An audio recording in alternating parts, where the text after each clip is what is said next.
Welcome to my podcast. My name is Trent Fox, and this podcast will focus on my recovery from spinal damage and paralysis. In July of 2024, recovery has been going on for almost a year and a half, and I'm still months away from walking somewhat normally. I've been in hospitals and rehab facilities 3 times, and I'm currently home working with physical therapy from home healthcare service.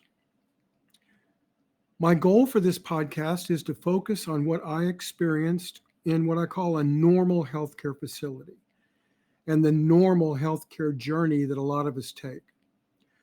I will compare this standard healthcare system with the one I was in after my second knee replacement in October 2025. This was a specialized rehab hospital that focused on a whole body approach to recovery. I didn't go into the standard rehab facility that's associated with a hospital like before. I do think those types of rehab units are good, but since they're part of a hospital, they have to share a lot of those facilities and people. The focus becomes more on not taking care of the whole person, but just dealing with what's happening to them at the time. This is what this type of rehab did for me when I came out of spinal surgery last year.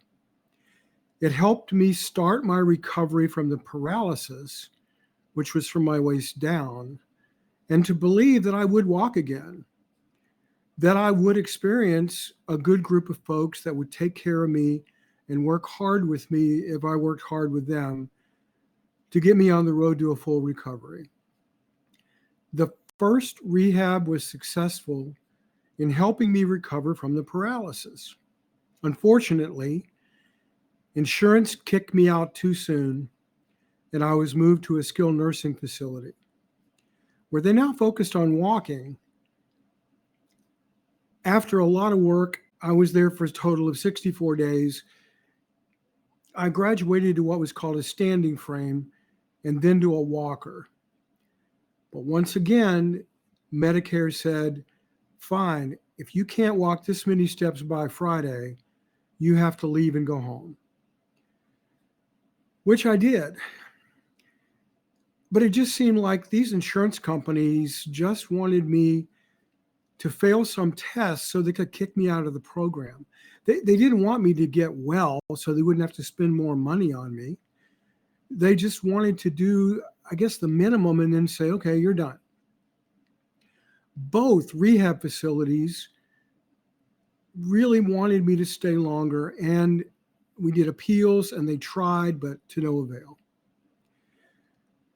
I then started working with home physical therapy and occupational therapy folks, and they were good, and they helped me prepare for knee replacement surgery on my right knee, which occurred in July of 2025, and then surgery on my left knee, which happened in October of this year.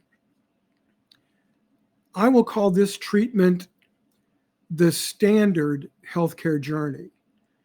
And it's probably what the majority of people encounter when they get into the healthcare system and the insurance system. It can be good and it can be bad, and it can have its pitfalls. I want to contrast this with what happened to me after my second knee replacement surgery. I ended up in a facility called Encompass Health Rehabilitation Hospital. And I want to contrast this facility with the standard healthcare facilities that I had been in. And those rehab facilities were good, but this was different and totally amazing. Encompass welcomed me into a hospital that was totally focused on rehabilitation. The best way for me to describe this is to simply take a little bit from their website and tell you what they do and how they do it. Okay, this is from their website. Choosing to receive care after a life-changing illness or injury is an important decision for you and your loved ones. At Encompass Health Rehabilitation Hospitals, we are committed to helping you get back to what matters most. We are proud to be part of Encompass Health's national network of inpatient rehabilitation hospitals. By the way, they have several hundred in the nation. Recently named America's most awarded leader in inpatient rehabilitation by Newsweek and Statista for the 6th consecutive year, Encompass Health is your trusted choice in rehabilitation. And they continue on. When you choose Encompass Health Rehabilitation Hospital, you receive compassionate care from an expert team of physical, occupational, and speech therapists, physicians, nurses, dietitians, pharmacists, and case managers. They will work together to create a unique plan to help you meet your goals. At our hospital, you will receive 3 hours of therapy 5 days a week, 24/7 nursing care, including nurses who specialize in rehabilitations, and frequent visits from a physician. Everyone's recovery is different. At Encompass, our expert clinicians combine the latest technologies, real-world simulations, and advanced therapies into a treatment program that helps you achieve what's important to you. Okay, that was from their website. And honestly, I can't say enough good things about them. In this podcast, I want you, the listener, to understand what your options are when you're hurt. When things happen to you that are bad. I'm 75 years old. I didn't expect this thing to happen to me. It was very traumatic. It still is. I'm not walking yet. I'm not completely healed. I'm on a journey of recovery that's going to end up being 2 years. The contrast here is the difference between an organization that focuses solely on rehabilitation like Encompass and the standard healthcare system that tends to only focus on what's happening to you at the moment. And in that type of facility, sometimes things don't always get done. Communication can get lost. Lab results can get lost. You might have 2 different hospitals that have different software packages that don't talk to each other. Or you may have people putting things into that software package that is not right. And the doctor is looking at that and saying, oh, you're diabetic? No, I'm not. Apparently they did a test on me years ago and said that I was diabetic and I'm not. That happened to me. You also have to rely on people communicating with other people, and maybe even in different facilities, different hospitals. That can fall through and things can get lost or miscommunicated. So I would contrast standard healthcare systems with what I encountered with Encompass, where everything was contained within one facility. Every external doctor was linked in and copied on everything. The internal hospitalist knew what was going on, and you had a case manager looking over the whole thing. It was dramatically different than what I encountered in the standard healthcare system, which we all rely on. I mostly encountered constant issues with insurance when I was in the initial rehab facility after my spinal surgery. I was only allowed to stay until mid-December 2024, and then they said, okay, you're well enough to move on. And I had to move to a skilled nursing facility where I was there for 64 days. That got me into 2025. I eventually went home in the middle of February. These folks did a great job helping me learn to walk again, even though it was just in a walker and I was only taking a few steps. As I was getting feeling back, the paralysis was getting better. And they realized this, and in working with me, they were able to slowly but surely take me into what's called a standing frame, where I was able to hold on to a big metal frame. They helped me pull up, and I was able to start to stand and then stand almost fully straight up, but still holding on to this huge, heavy device. That went on for several weeks, and then I graduated to a walker. And I was able to take a few steps. But remember, my bad knees are what created this situation in the first place. And here I am, recovered for the most part from paralysis from the waist down. But I still had two really bad arthritic knees. And when I tried to walk in a walker, it was bad. They would crunch, they would grind, they would hurt. I had leg braces on. It was all I could do just to take a few steps before it was painful or crunching and starting to collapse me. And so they looked at that and said, well, we'll do the best we can, but your knees are in really bad shape. We're going to do what we can to have you take steps. We'll continue to work with strengthening your leg muscles and your upper body. But until you get those knees replaced, you're not going to walk properly. Well, about this time, even though I had done about 8 steps in the walker, Medicare said, oh, well, look at that. If you can't do more steps by Friday, which is 3 days away, then basically we're kicking you out and you need to go home. So once again, insurance and the standard healthcare system kicked me out. I went home and I started working with home physical therapy, occupational therapy. And again, they were very good. And they worked with me to the point where I was able to find a good orthopedic surgeon who would handle my case. I got my first knee replacement the first part of July, my second knee replacement the first part of October this year, 2025. And I went from that second knee replacement directly into Encompass Health. The reason was that I was not able to walk the next day after the surgery on my second leg. It was much more damaged than the other leg. It was very arthritic. He had to do more cutting. He had to realign my tibia. When I stood with the first surgery and was able to walk a few steps, the PT folks released me and I was able to go home. And the PT home health worked with me. The incision healed up great. The right leg was doing well. But this time, the left leg was not doing great, and they would not release me home.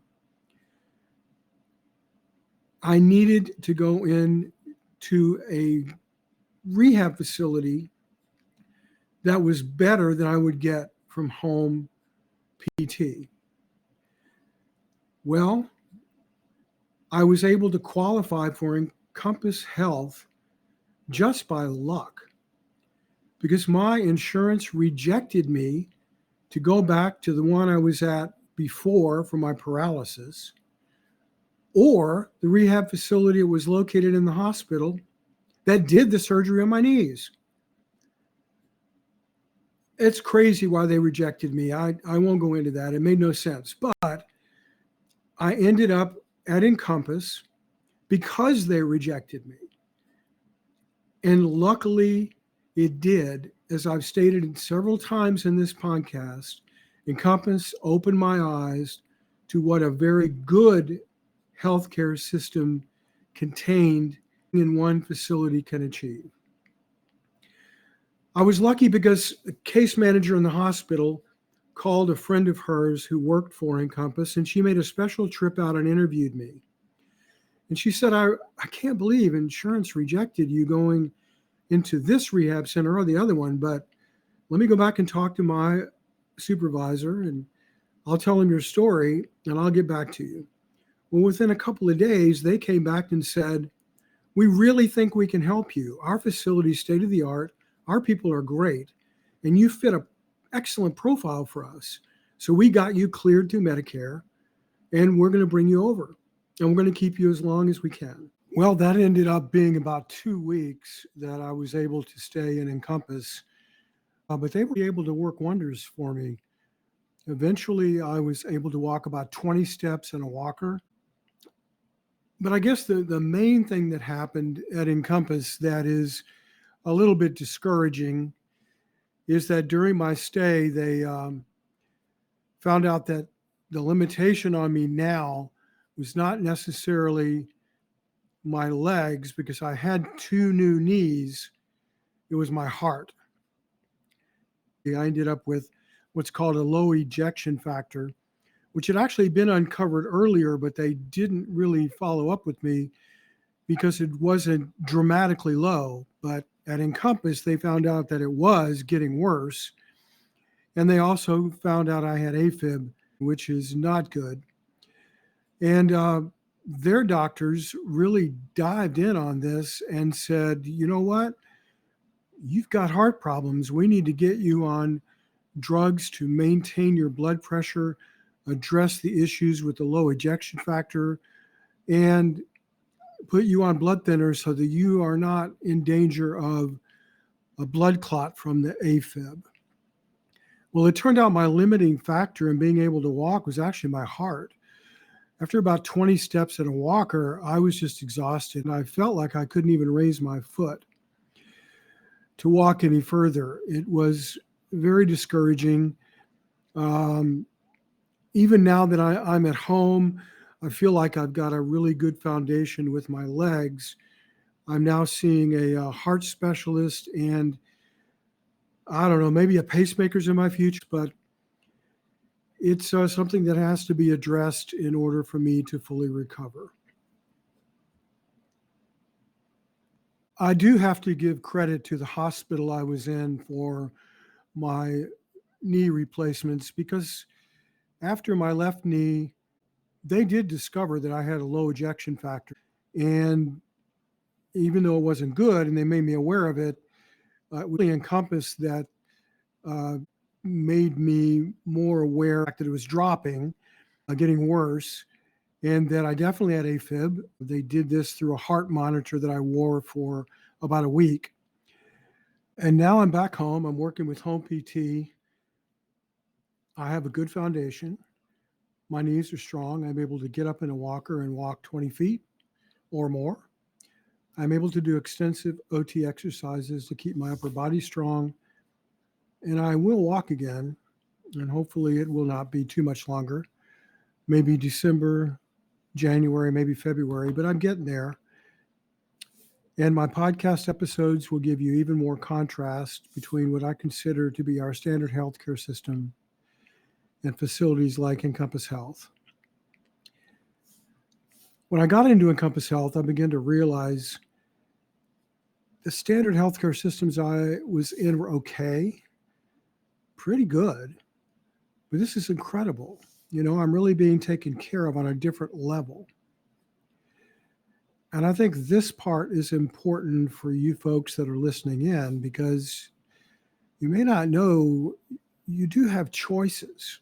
If you're hurt, if you're sick, if you have issues with the health care you're currently getting, whether you're on health insurance through your employer or Medicare like me, you know, you can seek out places like Encompass Health who can really look at your situation and take care of you as a whole person, not just focus on what's wrong with you and try to get you through that and out the door. This is especially true if you're a senior like me. I'm 75. When you get older, they tend to try to get you out the door quicker. Well, I'm still recovering, but I'm getting there a lot faster because of my experience with Encompass Health. I know I've talked a lot about them in this podcast, and that's for a very good reason. I hope you'll check them out on their website. In my next episode, I'm going to go back and tell you what happened to me that caused me to injure my spine and become paralyzed. It was in the summer of 2024, and I was preparing for my daughter's wedding, which was going to take place October 5th.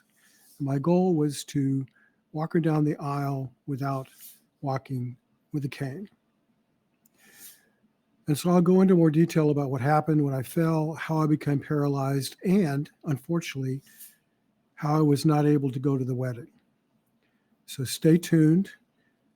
That next episode, yes, it's sad I wasn't able to go, but thanks to technology, I was able to attend the wedding.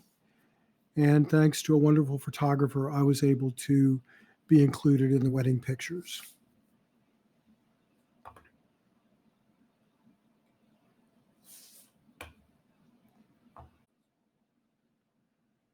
In July of 2024, it is now December 2025.